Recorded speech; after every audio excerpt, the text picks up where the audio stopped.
Bonjour à tous, dans cette vidéo nous allons parler de la discopathie vertébrale, nous allons voir de quoi il s'agit et quelle est la conduite à tenir pour se soigner, se soulager. Tout d'abord un peu d'anatomie pour comprendre cette pathologie. La colonne vertébrale est composée d'un empilement de vertèbres qui respectent certaines courbures, les cervicales, les dorsales et les lombaires. Et entre chaque vertèbre, il y a l'existence de disques intervertébraux.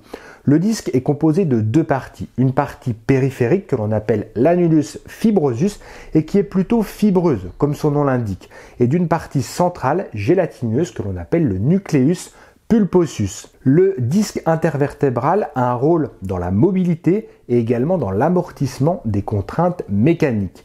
Dû à l'avancée dans l'âge, à des facteurs génétiques ou encore environnementaux, il arrive que la structure anatomique du disque s'altère de façon générale. On parle alors de discopathie et cette dernière, elle se traduit en imagerie par une hauteur du disque qui va diminuer, dû notamment à un phénomène de déshydratation. Donc sur les radiographies, les IRM, les scanners, on voit très clairement que les vertèbres ont tendance à se rapprocher l'une de l'autre. Comment se manifeste la discopathie concrètement en termes de symptômes? La plupart du temps, les patients n'ont pas de symptômes. C'est-à-dire que la majorité des gens qui ont de la discopathie ne le savent même pas. Tout simplement parce que la discopathie est considérée comme le vieillissement normal de la colonne vertébrale et comme tout vieillissement entre guillemets normaux, on s'y adapte plutôt bien. Sauf que dans certaines situations, cette adaptation n'a pas lieu et le patient peut avoir des symptômes. Alors de quelle nature sont-ils? On a des symptômes qui vont concerner la mobilité avec la présence de raideurs articulaires. On a vu précédemment que le disque intervertébral avait un rôle dans la mobilité de la colonne vertébrale. Donc son altération peut entraîner des raideurs sur les différentes amplitudes du mouvement. Ensuite, il y a les douleurs et elles peuvent être de deux natures différentes. Il y a les douleurs dans la région où se situe la discopathie. Pas forcément dû à l'altération du disque lui-même parce que le disque est très peu innervé, donc il conduit très peu les influx nociceptifs, mais par contre les structures avoisinantes dues à des phénomènes inflammatoires ou à une répartition des contraintes qui est différente peuvent être en souffrance. Et du coup, on peut avoir des douleurs généralement en barre au niveau de la région cervicale si on est dans le cas de la discopathie cervicale ou de la région lombaire si on est dans le cas de la discopathie lombaire. Le deuxième type de douleur que l'on peut rencontrer, c'est des douleurs neurologiques cette fois-ci. Pourquoi? Parce que, on l'a vu, lorsque l'on a de la discopathie, les vertèbres ont tendance à se rapprocher les unes des autres. Sauf qu'entre chaque vertèbre, il y a l'émergence de racines nerveuses par les trous de conjugaison que l'on appelle également foramen intervertébraux. Et lorsque les vertèbres se rapprochent, la diminution du diamètre de ces foramens peut entraîner un conflit entre la racine nerveuse et ce foramen. Ce conflit peut être d'autant plus important qu'il y a la présence de hernie discale ou encore de phénomènes arthrosiques avec les excroissances osseuses que l'on appelle bec de perroquet. Donc ces douleurs vont être différentes des douleurs que l'on a décrites précédemment parce qu'elles vont concerner la racine nerveuse et on va donc avoir des douleurs sur le trajet de cette racine. Donc par exemple au niveau des cervicales, on peut rencontrer les névralgies cervico-brachiales et au niveau des lombaires, selon si c'est les racines hautes, plutôt un phénomène de cruralgie et si c'est les racines basses, plutôt un phénomène de sciatique. Peut-on guérir de la discopathie? Oui et non. En réalité, on considère que le pouvoir de régénération du disque intervertébral est très limité. Donc, en imagerie médicale, si vous avez une discopathie aujourd'hui, vous l'aurez toujours dans l'avenir. Au mieux, vous aurez une situation qui se stabilise. Au pire, votre disque va continuer de se dégrader. Attention toutefois, il n'y a pas forcément de corrélation entre l'état de votre discopathie et les symptômes que vous ressentez. Ça veut dire quoi? Ça veut dire qu'aujourd'hui, peut-être que vous avez une discopathie légère symptomatique, peut-être que dans 10 ans, vous aurez une discopathie qui est sévère mais non symptomatique. Ça, c'est important à comprendre parce que si aujourd'hui on vous dit vous avez une discopathie, vous avez mal et ça ne se soigne pas, vous allez vous dire que vous allez avoir toujours mal au dos. Et ça, c'est pas franchement bon pour l'installation de douleurs chroniques. Donc la discopathie, ça peut être douloureux, la plupart du temps, ça ne l'est pas, et dans la majorité des cas, lorsque ça l'est, c'est transitoire. Très important à comprendre dans l'évolution de votre pathologie si aujourd'hui vous avez un phénomène de discopathie. Dans cette vidéo, je vous donne uniquement les exercices et les recommandations pour la discopathie lombaire, puisque c'est celle que l'on rencontre le plus souvent. Mais si vous avez des questions et des interrogations sur la discopathie cervicale, n'hésitez pas à me les poser dans les commentaires de la vidéo ou à tout simplement me solliciter pour que je vous fasse un contenu vidéo spécialement sur la discopathie cervicale. Qu'est-ce que l'on fait lorsque l'on a une discopathie? Quelle est la conduite à tenir? Premièrement, le repos est à proscrire, comme dans tous les maux de dos, l'hernie discale, l'arthrose, etc.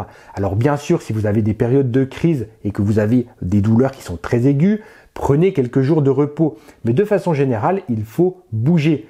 Bouger, ça ne veut pas dire faire n'importe quoi, porter des sacs, se mettre dans des postures qui ne sont pas bonnes pour votre dos. Ça veut dire avoir une activité régulière quotidienne, prendre soin de son dos et faire des bons mouvements, des bons étirements, des bons assouplissements qu'on va voir dans la suite de la vidéo. Deuxièmement, il y a la thermothérapie, l'application de chaud ou de froid. La thermothérapie ne soigne pas, mais elle va permettre de mieux tolérer certaines douleurs lorsqu'elles sont présentes. Dans la majorité des cas, c'est la chaleur qui va soulager. L'application d'une bouillotte 2 à 3 fois par jour pendant 20 minutes. Il y a toutefois quelques patients qui peuvent être soulagés par l'application de froid. Moi, je vous conseille d'essayer d'abord le chaud et de voir ensuite si le froid vous soulage. Troisièmement, il y a les assouplissements pour entretenir et redonner de la mobilité. Nous l'avons vu précédemment, la discopathie entraîne des raideurs articulaires et elle peut contribuer à l'installation de raideurs, de contractures musculaires. Donc les assouplissements peuvent être intéressants pour soulager les tensions et redonner de la mobilité. Il y a de très nombreux exercices d'assouplissement. Je vais vous en donner 3 dans cette vidéo, mais si vous êtes intéressé par davantage d'exercices, je vous conseille la vidéo qui s'affiche actuellement à l'écran. Pour chaque exercice, je vous conseille au moins 15 répétitions de chaque mouvement. Il y a tout d'abord l'assouplissement en flexion. Très simple, il est intéressant car il permet d'ouvrir les foramens intervertébraux. Et nous avons vu précédemment que ces foramens avaient tendance à se fermer lorsque le phénomène de discopathie est présent. Il suffit de vous mettre à plat dos et vous allez saisir vos 2 genoux et vous placer en boule. Vous pouvez en fin de mouvement maintenir quelques secondes la position. Si vous êtes à l'aise, vous pouvez carrément engager les cervicales au niveau des genoux, en flexion également, pour avoir une flexion globale de toute votre colonne vertébrale. Ensuite, il y a l'assouplissement en rotation. Généralement, il est très agréable et très apprécié des patients puisqu'il détend, il redonne de la mobilité assez rapidement et il a tendance à soulager les tensions douloureuses qui sont présentes. Il vous suffit de vous positionner sur le dos, les hanches et les genoux sont fléchis et vous allez, lors de l'expiration, laisser tomber les genoux d'un côté. Puis, lors du cycle respiratoire suivant, vous les laissez tomber de l'autre côté. Si vous êtes à l'aise sur ce type d'exercice, vous pouvez fléchir davantage les articulations des hanches pour aller solliciter l'assouplissement plutôt en lombaire haut et dorsal bas. Troisième type de mouvement, il s'agit de l'assouplissement étagé.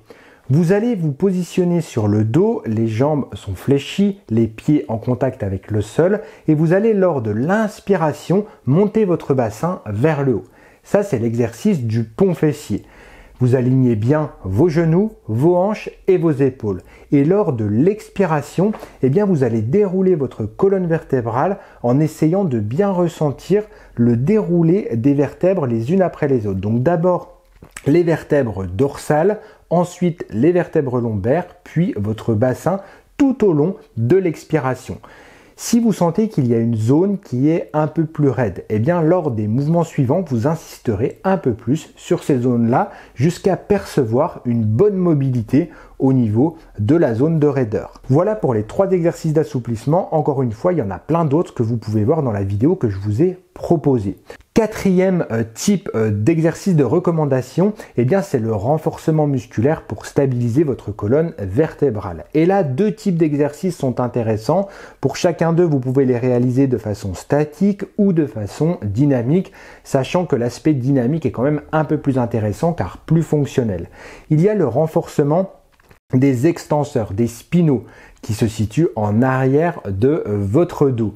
vous pouvez faire l'exercice pour renforcer les extenseurs du Superman. C'est-à-dire vous vous placez sur le ventre, vous décollez le buste, également les membres inférieurs et vous maintenez la position en statique et vous pouvez rajouter une composante dynamique en mobilisant par exemple les membres supérieurs.